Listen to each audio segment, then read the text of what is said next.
There are people who roll their eyes when you talk about goals. They joke, tease, and tell you to be realistic. Right now, they're laughing at your dreams. Do this right, and in 2 years, they'll be begging for help. I know this voice because I heard it myself many times.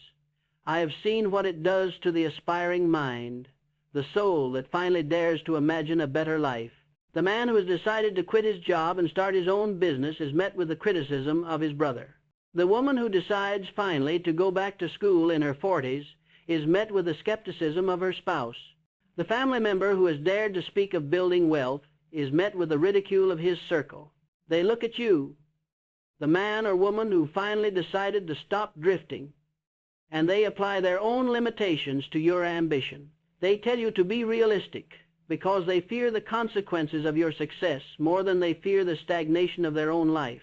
Your rising is a mirror to their own surrender, and they cannot bear the reflection. They have already given up the fight for their own financial or spiritual freedom, and they wish for you to join them in their quiet resignation. They seek not to harm you, but to preserve their own comfortable slavery by ensuring no one escapes the psychological prison they inhabit. For one free mind challenges the chains of all those around it and threatens the comfort of the status quo. The reason they mock you is simple. 98 out of every 100 people are drifting through life without a definite purpose, and they resent those who refuse to drift. They have surrendered their will to the environment, allowing circumstances to dictate their lives, and they desperately want the comfort of your company in their mediocrity. This herd mentality is a powerful but predictable force that must be understood and resisted, as the majority opinion in matters of wealth is almost always wrong and reflects only a collective fear of independent action. But I am here to tell you that to turn that mockery into reliance, the kind of reliance that makes them ask you for advice, 2 years from now you must stop talking and start doing. The words of others only hurt you if your own purpose is weak. To conquer them, you must first conquer the hesitation in your own mind, that lingering doubt planted by years of low expectation and societal conditioning. You must take full responsibility for your thinking and your results, recognizing that your mind is the only thing over which you have absolute and complete control. We begin immediately with the first principle. You must clear your mind of the fear of what they say and fix your mind on exactly what you want. You are not too late, but you do not have time to waste. The Shield Against Mockery, Definiteness of Purpose. The people rolling their eyes at your big plans are terrified of those who have set a definite course. They are afraid of responsibility, and a definite purpose is the ultimate assumption of responsibility, demanding a commitment they are unwilling to give. To separate yourself from them, you must stop wishing and start demanding. You do not need a vague hope. You need a definite chief aim, so strong it becomes an obsession, rendering you completely immune to the opinions of others. This obsession is the transmutation of raw desire into a spiritual equivalent, a force that acts upon your environment, magnetizing the resources necessary for its achievement. Desire, when truly definite, is the starting point of all success. The greatest tragedy in human endeavor is not passing away, but the lack of a definite purpose. Most men spend their lives moving aimlessly, putting out fires, and reacting to the demands of others. They are constantly in defensive mode, never in offensive command, forever seeking external solutions to internal problems. They spend more time planning a 2-week vacation than they do planning the entire course of their life, which is a blueprint for financial and personal uncertainty and almost guaranteed failure. If your aim is indefinite, your efforts will be indefinite, and indefinite efforts always yield indefinite, worthless results. You cannot hit a target you have not defined. This lack of clarity is why men retire poor. They were never working toward their own objective, but only following the directions of another's design or the whims of fate. And the law of cause and effect dictates that wandering inevitably leads to poverty. Think of Edwin C. Barnes. He wanted to become the business partner of the great inventor Thomas Edison. Not his employee, not a clerk, but his partner. Barnes was a man of no money and no influence. When he arrived at Edison's laboratories, he looked, by his own account, like a tramp. The staff looked at Barnes and laughed. Who is this beggar? He wants to be a partner? But listen closely. The moment Barnes stepped into that office, he had already decided. His desire was a white-hot obsession. A definite chief aim burned into his mind. He did not come hoping for a job. He came demanding a partnership, though he knew he had to earn it first through rendering superior service and waiting for his opportunity. Edison, a man of profound insight, saw past the shabby clothing. He saw the intensity of a mind that had already fixed its destiny. Barnes swept aside all opposition, the lack of education, the lack of money, the mockery of others, because his desire was so definite it acted as a shield. He didn't listen to reality. He created his own reality. He began by rendering service and persisted until years later he had earned the partnership he demanded. He retired as a multimillionaire. Barnes refused to let a late start or lack of background stop him. He understood that purpose conquers age and circumstances, converting obstacles into opportunities for greater demonstration of faith. His definite chief aim gave him the power to choose his environment. Your first line of defense against the judgment of others is the unshakable nature of your purpose. When you have a definite aim, the criticism of others becomes just background noise, irrelevant to the main symphony of your life. This principle demands action, not just contemplation, for only through action does the subconscious mind begin to organize itself toward your goal. Furthermore, the commitment required to write and read your aim daily forces you to confront and overcome the inertia that has previously held you captive, replacing mental drift with directed mental energy. This practice is the bridge between the physical reality of today and the desired reality of tomorrow. Here are the specific action steps to immediately install the shield of definiteness of purpose. Write out a clear, concise statement of your definite chief aim. This must include the amount of money you intend to acquire, the time limit for its acquisition, and what you intend to give in return, your service. Be specific. Example: by January 1st, 2 years from now, I will possess $50,000, which will come to me in return for having rendered the highest possible quality of service in building and scaling my freelance marketing business. This written statement becomes your contract with yourself and the universe, leaving no room for misinterpretation. Create a definite plan for carrying it out. Do not worry if the plan is imperfect. A poor plan immediately executed is better than a perfect plan delayed indefinitely. Write down the major steps you will take, focusing on the first 3 actions you will complete this week, thereby breaking the spell of procrastination and establishing initial momentum toward your goal. Read your written statement aloud twice daily, once just before retiring at night and once after rising in the morning. This is the act of autosuggestion, planting the seed of your aim directly into your subconscious mind, which controls your actions and faith. The emotion with which you read it is the magnetic force that compels the universe to yield by activating the law of attraction in your favor and keeping your mind focused on the goal. See and feel and believe yourself already in possession of the money or goal. This is the application of faith. You must internalize the emotion of success before the success manifests physically, for the feeling is the engine that drives your subconscious toward attainment and attracts the necessary resources, circumstances, and people into your life. The visual image is the blueprint. The emotion is the power plant. If you follow this daily ritual, you will find that the voice of the mockers will begin to fade, not because they have stopped talking, but because your own inner voice of command will finally be louder. You will have built your psychological fortress.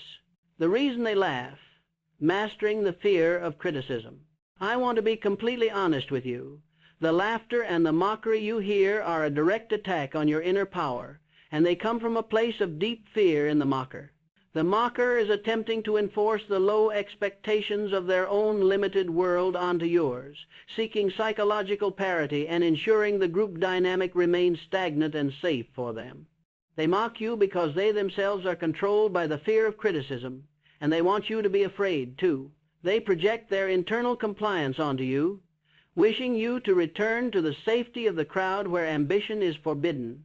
This fear is one of the 6 basic fears that humanity suffers from, and it is a crime of the worst nature. It robs man of his initiative, destroys his power of imagination, and limits his individuality. It is the reason most people stay in jobs they hate, deferring their dreams until retirement, and never speak the truth in their relationships. They are terrified of what they might say, or what their peers might think, if they dared to rise above the established norm and claim their freedom. Your family thinks you are crazy for quitting the job that provides security. This is the desperate attempt of mediocrity to drag excellence back down into the familiar rut. This pressure is what I call social heredity. Most people inherit not just traits, but fears, beliefs, and low expectations from their environment.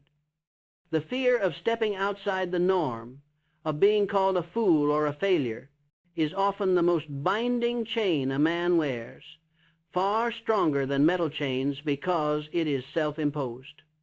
To move forward, you must destroy this fear. You must build a wall of immunity against negative influences, and the weapon is the power of autosuggestion applied through the self-confidence formula. Consider the case of Guglielmo Marconi.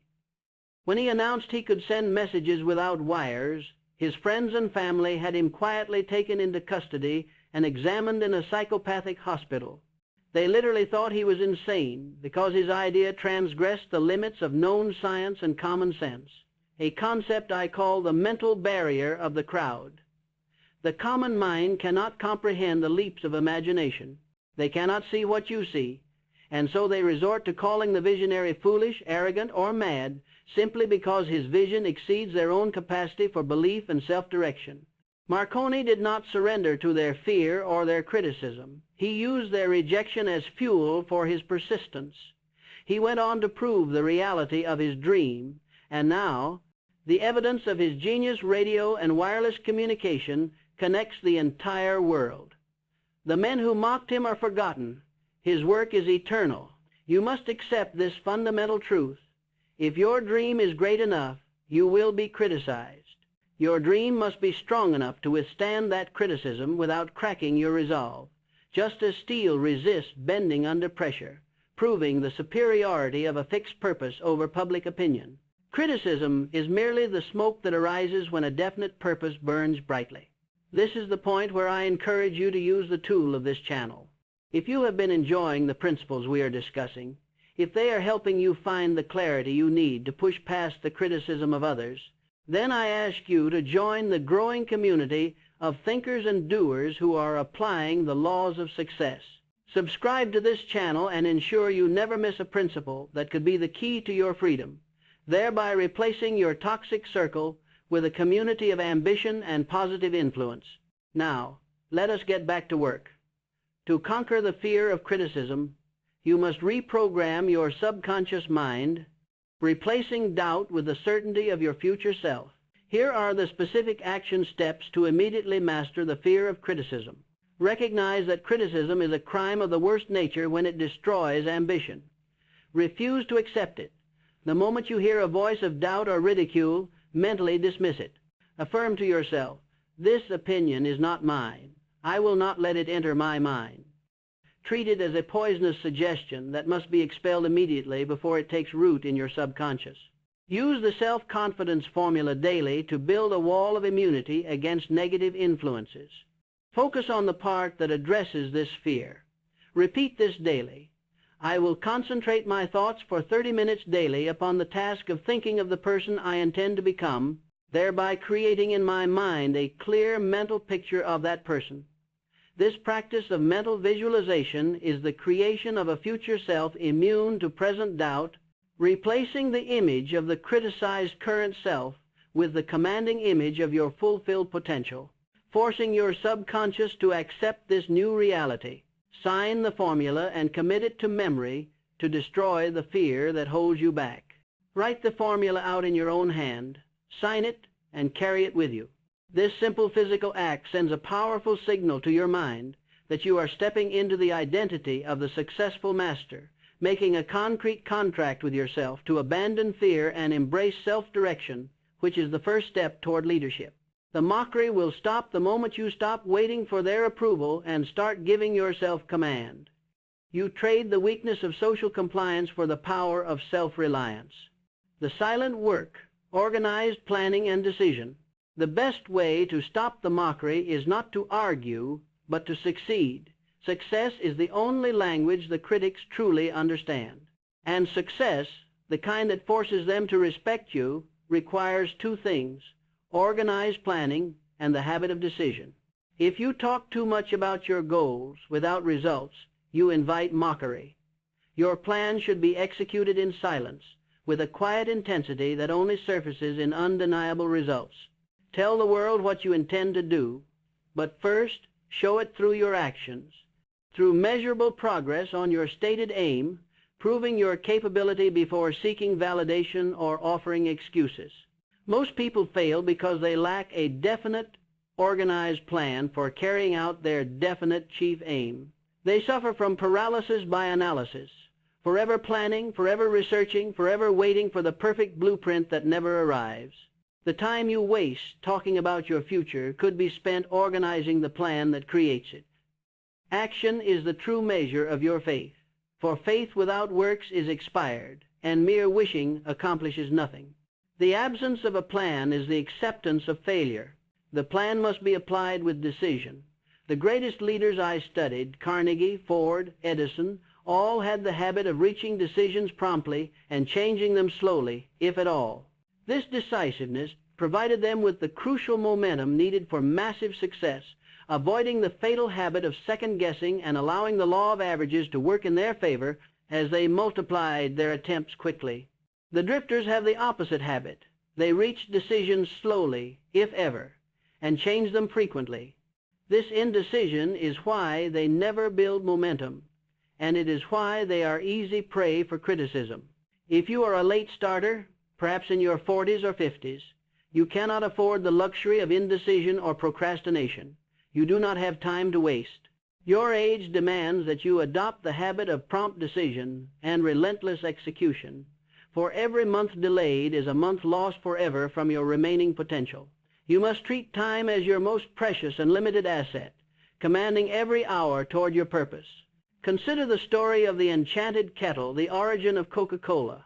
A pharmaceutical clerk took a few basic ingredients and a secret formula, and through imagination and an organized plan, transformed it into a fortune. He didn't just talk about it, he mixed the ingredients. He didn't wait for the perfect factory. He simply started, using the resources available to him, proving that ingenuity is more valuable than capital. The men who built the fortune focused on the system of distribution and marketing. They planned, they organized, they made rapid decisions, multiplying the value of the original idea far beyond the value of the formula itself, demonstrating the power of coordinated thought. To master organized planning, you must internalize the principle of giving excellent service. I call this the QQS formula: quality, quantity, and spirit. If your plan involves rendering service, you must commit to this formula: quality of service. Ensure the work is superior and effective, always striving for excellence in every detail. Mediocrity is the enemy of prosperity and the definition of a drifter who accepts the status quo. Quantity of service. Ensure the work is done efficiently and in large enough volume to meet the demands of your ambition, thereby proving your capacity for mass execution and efficiency. Spirit of cooperation. Render your service with a cheerful, harmonious attitude, fostering goodwill with every person involved in your plans, turning colleagues and customers into allies, and building your reputation for integrity and fairness. This QQS formula is how you convert your definite chief aim into organized action. They measure their effort by the clock. You will measure yours by the QQS formula, the law that makes you indispensable and creates your leverage by making you a force of exceptional value in the marketplace. Here are the specific action steps to solidify your plans and command decision. Adopt the QQS formula immediately and apply it to your current work or new venture. Make it your standard.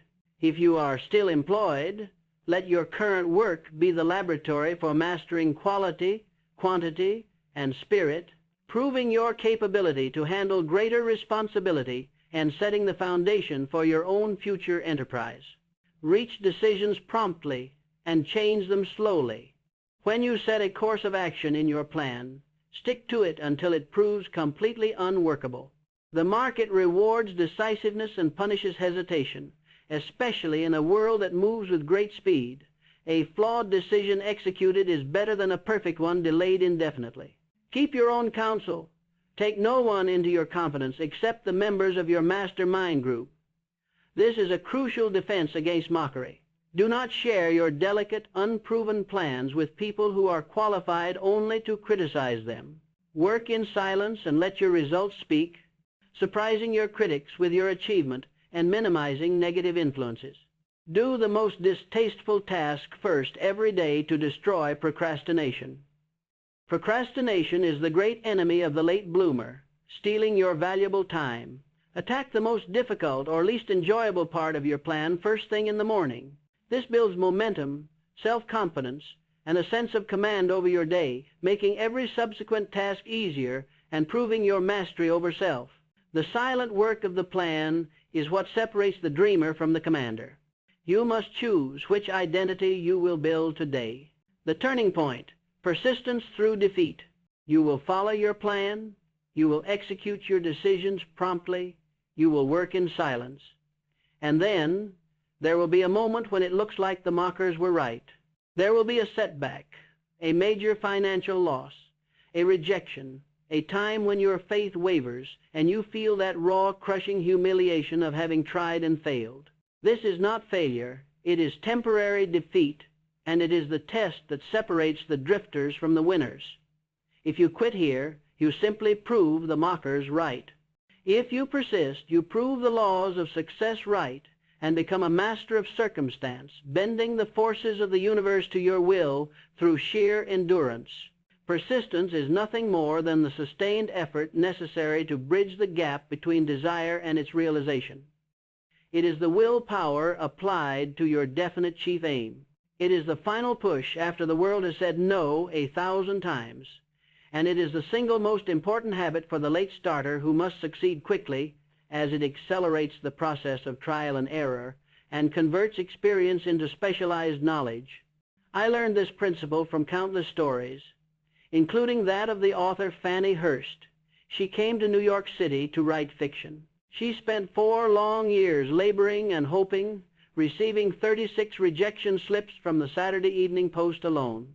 36 times a leading publication told her, "No, your work is not good enough." She did not pack her bags.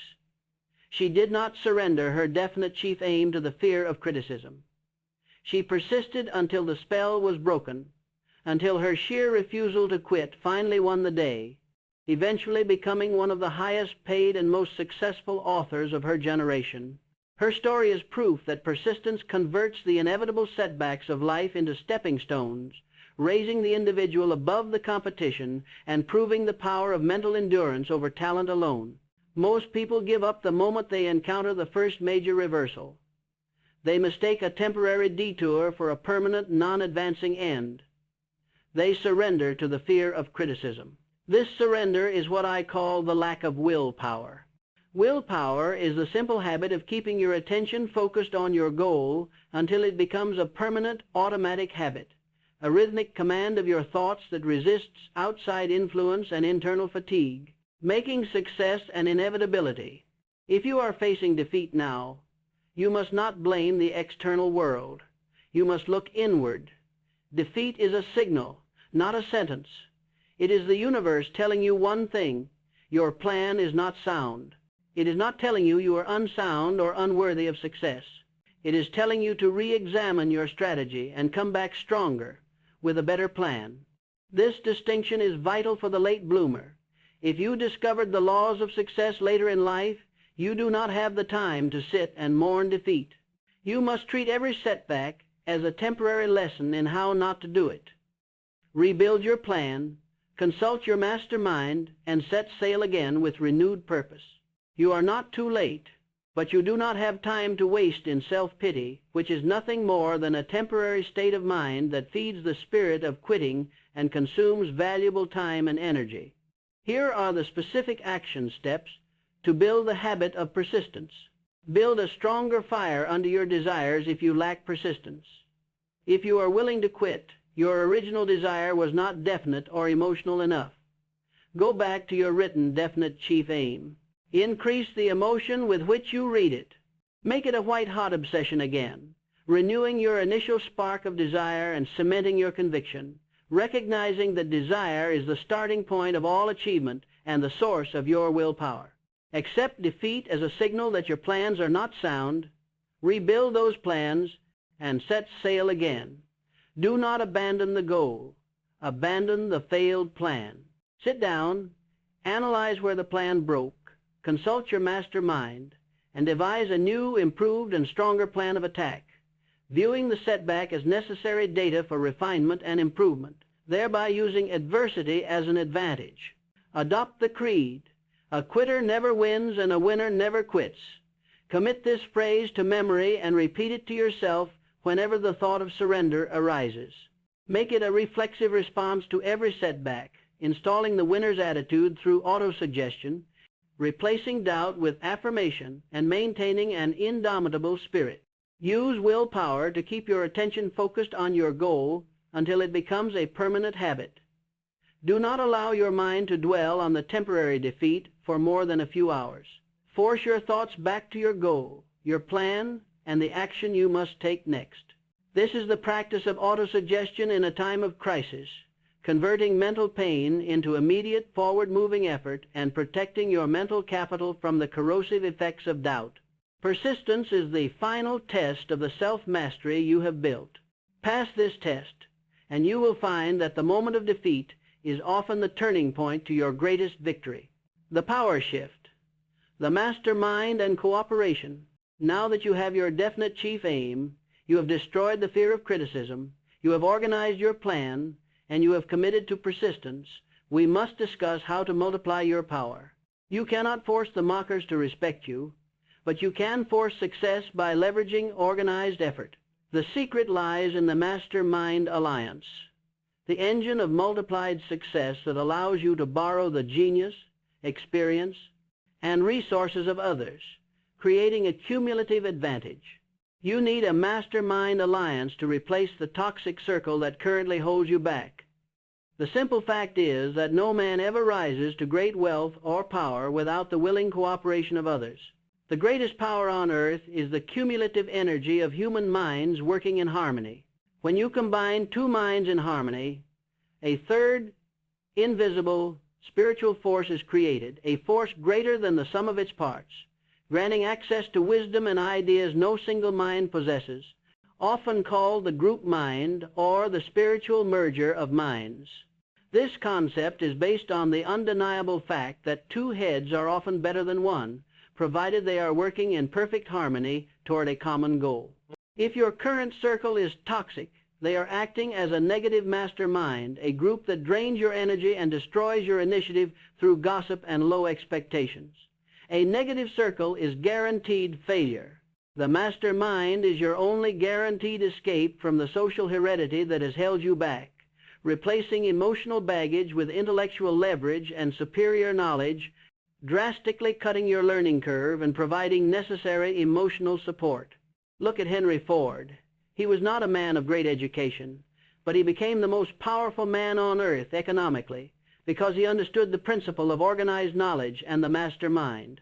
When asked a question he could not answer in court, Ford simply told them he could press a button and summon men who could supply any specialized knowledge he lacked. He did not need to carry all the knowledge in his own head. He simply needed to know how to organize and command the minds that did possess it, proving that leadership is the ability to command specialized knowledge, not possess it all. Ford surrounded himself with men who could supply the specialized knowledge he lacked: financial knowledge, distribution, manufacturing. He brought them together, maintained harmony, and built an empire that changed the world by manufacturing the Model T with unparalleled efficiency. The sum of their knowledge, coordinated by Ford's definite purpose, was irresistible, creating a monopoly of organized talent that crushed the competition. Your lack of specialized knowledge, your lack of resources, and your lack of connections are irrelevant if you know how to leverage the mastermind principle. The key is harmony. Without perfect harmony, the energy leaks out and the alliance is useless. Harmony is the silent promise that everyone in the group benefits equally from the organized effort, protecting the group from internal conflict and preserving the energy of the group mind for productive action toward the definite aim. This principle is particularly powerful for the late bloomer. Your decades of experience have given you valuable knowledge.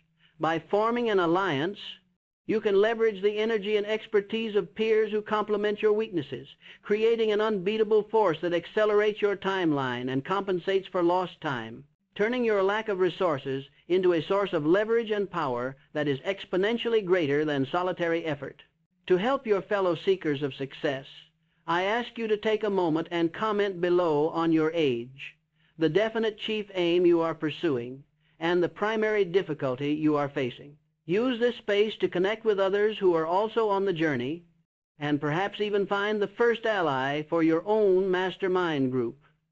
The power of shared experience is immense and immediately accessible, replacing years of solitary struggle with coordinated effort. Here are the specific action steps to immediately form your mastermind alliance. Form a friendly alliance with people who have the ability to do what you cannot do. Identify people whose skills complement your weaknesses, perhaps a financial mind, a marketing expert, or a technical genius. You must be willing to admit your limitations to find your strength in the group, focusing on mutual benefit and recognizing that two strengths are better than one weakness. Maintain perfect harmony within this group.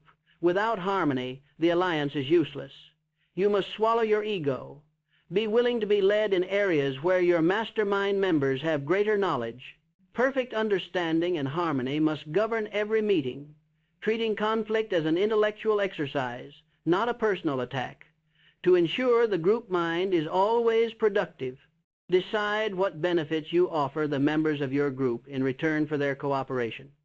You cannot simply take the law of economics demands you give, offer your specialized knowledge, your network, or your time in equal measure for what you receive. You must be prepared to be an equal partner in the exchange of value, ensuring the alliance's longevity and commitment.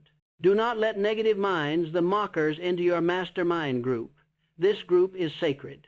If a person is governed by fear or criticism, they must be kept out, as 1 ounce of negativity can poison an ocean of positive effort and destroy the harmonious atmosphere required for the group mind to manifest and function effectively, wasting the intellectual capital of the entire group. The mastermind is the power shift. It is where your individual struggle becomes an organized campaign for success that is too large for the mockers to even comprehend. Why they will beg, the law of increasing returns. We now come to the final principle that will shift the dynamics between you and those who mocked your ambition. In 2 years, they will not just respect you, they will need you. They will beg you for the secret, for a chance to work for you, or for financial help, because you will have rendered yourself indispensable through the quality and quantity of your service. This power shift is governed by a principle I call the law of increasing returns, which is put into effect by the habit of doing more than paid for. The drifters and the mediocre all operate on the basis of doing the minimum required. They watch the clock, they measure their effort against their salary, and they stop the moment they have fulfilled their contract. This leads to diminishing returns and inevitable mediocrity. They cap their own potential by rigidly adhering to the terms of their paycheck, sacrificing future opportunity for present comfort and low effort, effectively making themselves cheap and easily replaceable.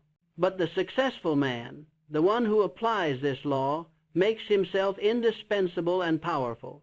He renders more and better service than that for which he is paid, every single day, seeing his current effort as an investment in his own brand and future earnings. He is constantly building a positive balance in the universe's ledger, knowing that the ultimate reward always exceeds the effort invested. Why? Not for immediate pay, but because he understands that he is placing the law of increasing returns in his favor.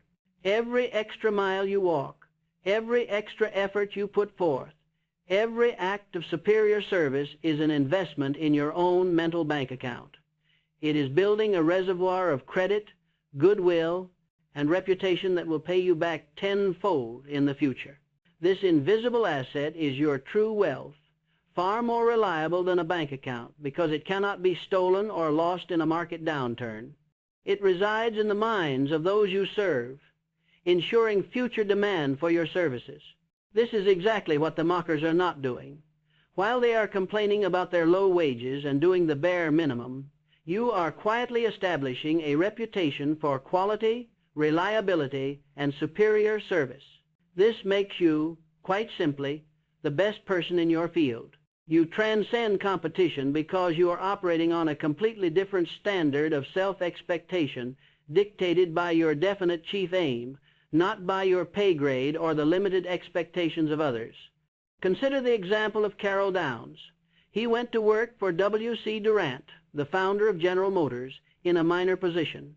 He made it his business to render more service than he was paid for. He took initiative, worked longer, and offered superior ideas without being asked. He made himself absolutely indispensable. Durant could not afford to lose a man who was constantly operating at a higher level than his pay dictated, and Downs was promoted to the president of one of Durant's automobile distributing companies. His extra effort was the capital he used for his promotion, proving that service rendered without expectation is often the quickest path to greater reward and recognition. You must not desire revenge against those who mocked you. Revenge destroys your own character and wastes the energy you need for your work. Instead, you must apply the golden rule. Do unto others as you would have them do unto you. This rule, applied in business, is a powerful tool for silencing enemies by converting them into friends. When you render service that is consistently generous and excellent, the critics and the mockers will have no choice but to acknowledge your value. They will stop laughing at you and start asking how they can benefit from your system, thus fulfilling the initial promise of the video by making you the source of their salvation and advice. Your reward is not in the paycheck. It is in the reputation, the self-confidence, and the organized habits you build. That reputation, built over 2 years of doing more than paid for, will be the capital that finally commands their respect and their future dependence on your value. Here are the specific action steps to place the law of increasing returns in your favor. Render more and better service than that for which you are paid every single day. Apply the QQS formula, quality, quantity, spirit, to your work. Treat every task as an audition for a promotion or a future client, not just a contractual obligation, thereby constantly demonstrating your upward trajectory and commitment to excellence. Do not look for immediate pay. Understand that you are building a reservoir of credit. Trust the law of increasing returns. Your compensation will catch up to your effort, but it often does so in a sudden, dramatic jump, not a slow, measured increase, rewarding your sustained faith and patience by delivering accumulated returns. Apply the golden rule in all your human interactions. Convert potential enemies or critics into supporters by treating them with fairness and respect. This builds the goodwill that your success will require, turning potential obstacles into allies and enhancing your mastermind network. Forgive those who mocked you.